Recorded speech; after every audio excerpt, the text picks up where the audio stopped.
हर हर महादेव सभी मित्रों को welcome to electronic study YouTube channel. सभी को सुप्रभात।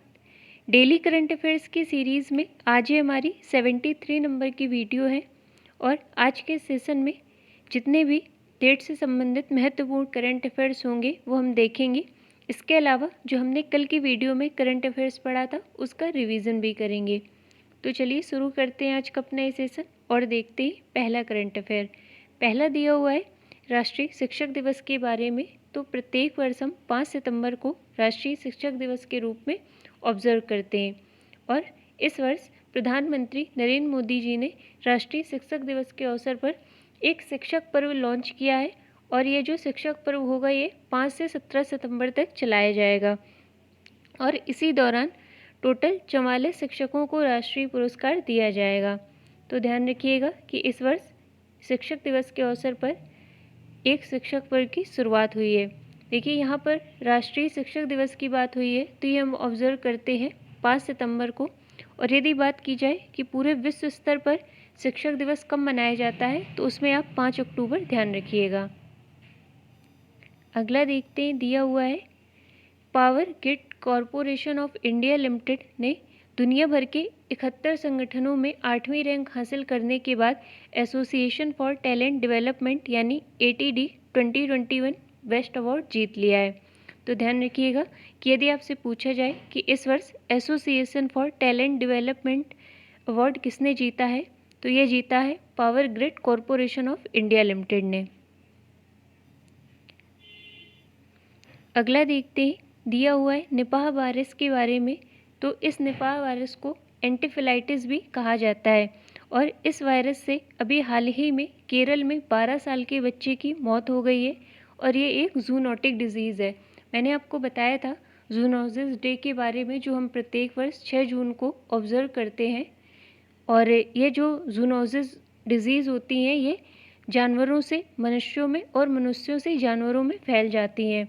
तो यह निपाह वायरस भी उसी का एक प्रकार है और इसके लक्षण में यदि आप देखेंगे तो इसमें बुखार, खांसी, सिर दर्द और मानसिक भ्रम हो जाता है व्यक्ति को। इसके अलावा व्यक्ति इससे प्रभावित होने के बाद कोमा में भी चला जाता है। तो ध्यान रखिएगा, अभी निपाह वायरस से केरल में 12 साल के बच्चे की मौत हो गई है। और एक बात माफ़ी चाहेंगे, मैंने आपको बताया वर्ल्ड जूनोसिस डे 6 जून को नहीं वरन 6 जुलाई को ऑब्जर्व किया जाता है प्रत्येक वर्ष।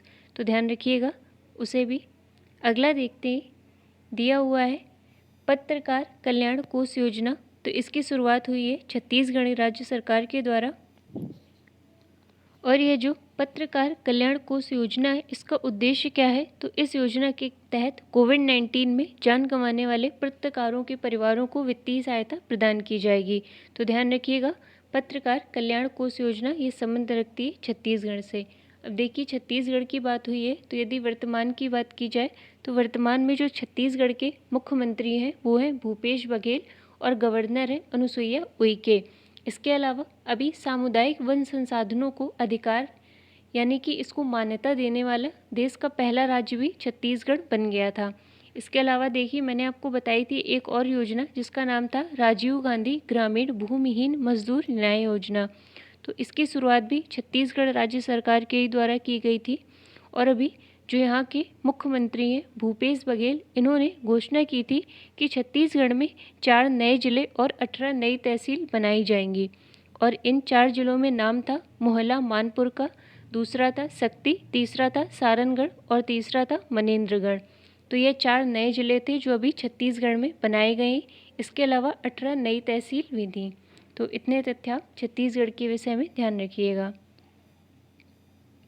अगला देखते हैं, दिया हुआ है टोक्यो पैरालंपिक के बारे में। तो इसका समापन हो गया है अब और यदि इसके शुभंकर की बात की जाए तो सोमाइटी इस वर्ष का शुभंकर था। इसके अलावा देखिए मैंने आपको बताया था कि जो टोक्यो पैरालंपिक के ध्वजवाहक के रूप में नामित हुए थे वो मरियप्पन थंगावेलु नामित हुए थे, परंतु कुछ कारणों के चलते फिर बाद में वो हटा दिए गए और उनके स्थान पर टोक्यो पैरालंपिक में ध्वजवाहक का भूमिका निभाया था टेकचंद जी के द्वारा। तो इनका नाम आप ध्यान रखिएगा। और यदि आपसे पूछा जाए कि टोक्यो पैरालंपिक के समापन में ध्वजवाहक कौन था तो ये थी अवनी लखेरा जिन्होंने स्वर्ण पदक जीता है टोक्यो पैरालंपिक में। तो ध्यान रखिएगा उनका नाम। तो इसमें दिया हुआ है कि टोक्यो पैरालंपिक कब समापन हो गया है और इसमें भारत की तरफ से 54 खिलाड़ियों ने टोटल 9 खेलों में भाग लिया था। और यदि आपसे पूछा जाए कि भारत कौन से स्थान पर रहा है पदक तालिका में, तो भारत ने हासिल किया है 24वां स्थान और इसने टोटल 19 पदक जीते हैं, जिसमें से 5 स्वर्ण हैं, 8 रजत पदक हैं और 6 कांस्य पदक हैं। यदि देखा जाए कि शीर्ष पर कौन रहा है, तो चीन 96 स्वर्ण पदक के साथ शीर्ष पर रहा है। दूसरे स्थान पर रहा है ग्रेट ब्रिटेन, इसने 41 स्वर्ण पदक अपने नाम किए। और तीसरे स्थान पर रूस रहा है, इसने जीते हैं 36 स्वर्ण। तो ध्यान रखिएगा इन सब के बारे में। इसके अलावा किसने किसने भारत की तरफ से पदक जीता है, मैं एक साथ आपको किसी दिन बता दूंगी। अगला देखते ही दिया हुआ है पल्स प्लेटफॉर्म के बारे में। तो इसे लॉन्च किया है अभी हाल ही ने, फ़ोनपे के द्वारा इसे लॉन्च किया गया है। इसका उद्देश्य क्या है, तो पल्स डिजिटल भुगतान पर डेटा निगरानी रखने वाला भारत का पहला इंटरैक्टिव प्लेटफॉर्म होगा। तो ध्यान रखिएगा कि यदि आपसे पूछा जाए कि पल्स प्लेटफॉर्म किसके द्वारा लॉन्च किया गया है, तो यह लॉन्च किया गया है फ़ोनपे के द्वारा। अगला देखते हैं, दिया हुआ है मैक्स वेरस्टापेन के बारे में। तो इन्होंने अभी हाल ही में formula 1 Dutch grand prix 2021 race जीत ली है और इसी रेस में दूसरे स्थान पर रहे हैं लुइस हैमिल्टन और तीसरे स्थान पर रहे हैं वॉल्टेरी गेटास। तो यह भी ध्यान रखिएगा आप कि जीती किसने है और दूसरे और तीसरे स्थान पर कौन रहा है। अगला दिया हुआ है, अभी हाल ही में जो जापान के प्रधानमंत्री थे योशिहिदे सुगा, इन्होंने कोविड प्रबंधन को लेकर त्यागपत्र दे दिया है।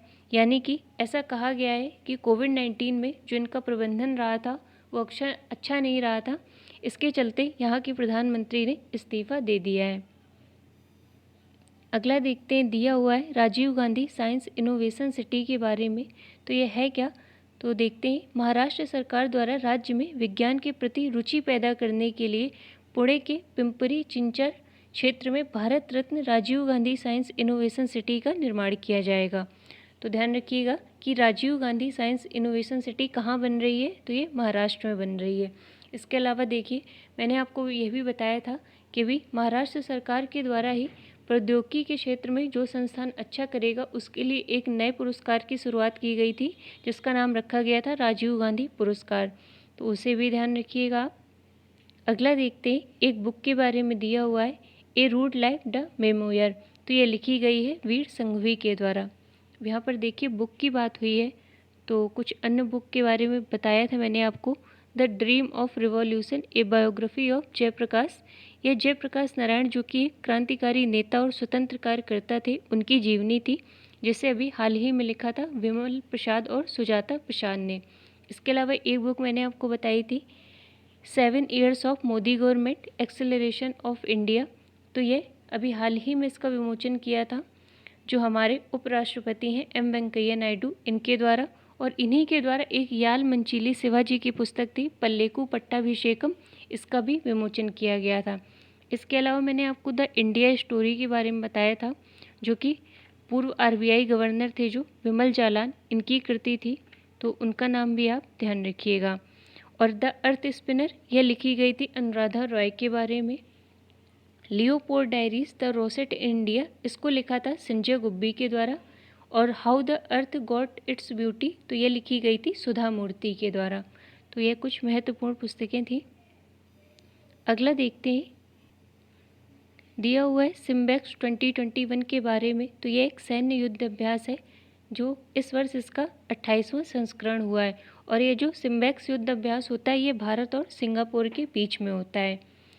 अन्य यदि युद्ध अभ्यास की बात की जाए तो खंजर युद्ध अभ्यास ये होता है भारत और किर्गिस्तान के बीच।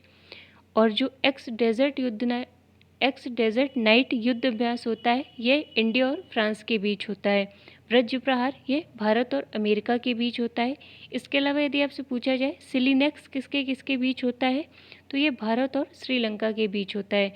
इंद्र युद्ध अभ्यास अभी कुछ दिन पहले ही हुआ था, ये इंडिया और रसिया के बीच में होता है। और इसके अलावा मैंने आपको तलवार जायद युद्ध अभ्यास के बारे में बताया था जो कि भारत और सऊदी अरब के बीच में हुआ था। और सांतिर उग्र सेना युद्ध अभ्यास ये भारत और बांग्लादेश के बीच हुआ था शेख मुजीबुर रहमान की 100वीं जयंती पर। इसके अलावा वरुण युद्ध अभ्यास यह भारत और फ्रांस के बीच होता है। गरुड़ युद्ध अभ्यास, यह भी भारत और फ्रांस के बीच होता है। यदि आपसे पूछा जाए गरुड़ शक्ति युद्ध अभ्यास, यह किनके बीच होता है, तो ये भारत और इंडिया के बीच होता है। मित्र शक्ति युद्ध अभ्यास, यह भारत और श्रीलंका के बीच होता है। इसके अलावा डस्टलिक युद्ध अभ्यास, ये इंडिया और उज्बेकिस्तान के बीच होता है। इसके अलावा भी मैंने आपको बताया था काजिंद के बारे में, तो ये अभी हाल ही में हुआ था भारत और कजाकिस्तान के बीच में। कजाकिस्तान के आयसा बीबी में इस युद्ध अभ्यास का आयोजन हुआ था। अगला देखते हैं, दिया हुआ है श्रीकांत टी के बारे में, तो ये न्यू डेप्यूटी इलेक्शन कमिश्नर बने हैं, यानी कि वर्तमान में इन्हें नया उपचुनाव आयुक्त नियुक्त किया गया है। इसके अलावा यदि आपसे पूछा जाए कि मुख्य चुनाव आयुक्त कौन है वर्तमान में, तो ये हैं सुशील चंद्रा, और ये 24वें नंबर के चुनाव आयुक्त थे। इनसे पहले कौन थे, तो 23वें नंबर के थे सुनील अरोड़ा। और देखिए चुनाव आयोग मैंने आपको बताया था इसका गठन होता है 25 जनवरी 1950 को, इसीलिए हम प्रत्येक वर्ष 25 जनवरी को मतदाता दिवस के रूप में ऑब्जर्व करते हैं। और चुनाव आयोग में एक मुख्य चुनाव आयुक्त होता है और 2 उप चुनाव आयुक्त होते हैं। तो एक श्रीकांत टी का नाम आप ध्यान रखिएगा उपचुनाव आयुक्त में, और दूसरे जो हैं वो हैं अनूप चंद पांडे। तो मुख्य में हो गए सुशील चंद्रा, और जो डिप्टी इलेक्शन कमिश्नर है इसमें एक श्रीकांत टी अभी नियुक्त हुए, और इनसे पहले नियुक्त हुए थे वे थे अनूप चंद पांडे।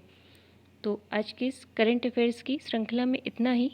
अब जो हमने इसके पहले पढ़ा था एक बार उसका रिवीजन कर लेते हैं। पहला दिया हुआ है डॉक्टर रामाचार्युलू के बारे में, तो ये राज्यसभा के नए महासचिव के रूप में नियुक्त हुए हैं। अगला दिया हुआ है इनोवेशन मिशन, तो मुख्यमंत्री अमरिंदर सिंह ने स्टार्टअप क्षेत्र को बढ़ावा देने के लिए सार्वजनिक निजी भागीदारी के लिए इसे लॉन्च किया है पंजाब में। एलेजांद्रो प्रीतो, तो इन्हें वर्ष 2021 के लिए world photographer of the year का अवार्ड दिया गया है। इन्होंने यूएसए व मैक्सिको के बीच कांटेदार तार सीमा की दीवार पर घूरते हुए एक वर्ल्ड रोड रनर की फ़ोटो को कैप्चर किया था, और इनकी इस फोटो को शीर्षक दिया गया था ब्लॉक्ड, यानी कि अवरुद्ध। तो इसमें आप एलेजांद्रो प्रीतो का नाम ध्यान रखिएगा। अगला दिया हुआ है लद्दाख के बारे में, तो जैसा कि आपको ज्ञात है वर्तमान में एक केंद्र शासित प्रदेश है। इसने अभी अपने नए राज्य पशु और राज्य पक्षी घोषित किए हैं। तो राज्य पशु में घोषित किया है हिम तेंदुए को, और राज्य पक्षी में काली गर्दन वाली क्रेन को। इसके अलावा देखिए लद्दाख की बात हुई है, तो अभी लद्दाख में ही पानी माह सप्ताह का आयोजन हुआ था। भारत की सबसे ऊंची सड़क बीआरओ के द्वारा लद्दाख में ही बनाई गई है। इसके अलावा सबसे ऊंचा मूवी थिएटर भी लद्दाख में ही बना है। तो ये कुछ महत्वपूर्ण तथ्य थे लद्दाख के विषय में। अगला देखते हैं अवनी लखेरा के बारे में दिया हुआ है। तो इन्होंने, मैंने आपको बताया था कि इन्होंने पहले स्वर्ण पदक जीता था 10 मीटर एयर राइफल में। इसके बाद टोक्यो पैरालंपिक में कांस्य पदक भी इन्होंने जीत लिया है महिलाओं की 50 मीटर राइफल SH1 स्पर्धा में। और इनके विषय में एक तथ्य और ध्यान रखिएगा कि ये पैरालंपिक और ओलंपिक में स्वर्ण पदक जीतने वाली पहली महिला बन गई हैं, यानी कि पहली भारतीय महिला बन गई हैं। इसके अलावा एक ही ओलंपिक में 2 पदक जीतने वाली भी ये पहली भारतीय महिला बन गई हैं। अगला दिया हुआ है मेघालय के बारे में। तो मेघालय राज्य सरकार ने उमंगोट जल विद्युत परियोजना को निष्पादित करने हेतु निजी विद्युत उत्पादकों के साथ समझौते को रद्द कर दिया है। तो ध्यान रखिएगा कि यदि आपसे पूछा जाए उमंगोट जल विद्युत परियोजना कहाँ स्थित है, तो ये है मेघालय में। अगला दिया हुआ है प्रवीण कुमार के बारे में। तो इन्होंने टोक्यो पैरालंपिक 2020 में हाई जंप स्पर्धा में रजत पदक जीत लिया है। फिर हमने पढ़ा था क्रिस्टियानो रोनाल्डो के बारे में। तो ये फुटबॉलर हैं जो कि पुर्तगाल से संबंध रखते हैं, और ये 111 गोल दागने के साथ सर्वाधिक अंतर्राष्ट्रीय गोल दागने वाले विश्व के पहले खिलाड़ी बन गए हैं। फिर हमने पढ़ा था अतुल भट्ट के बारे में। तो इन्हें हाल ही में राष्ट्रीय इस्पात निगम लिमिटेड के नए अध्यक्ष व प्रबंध निदेशक के पद पर नियुक्त किया गया था। तो आज के सेशन में इतना ही। मिलते हैं हम अपने नेक्स्ट वीडियो में, तब तक के लिए धन्यवाद सभी को।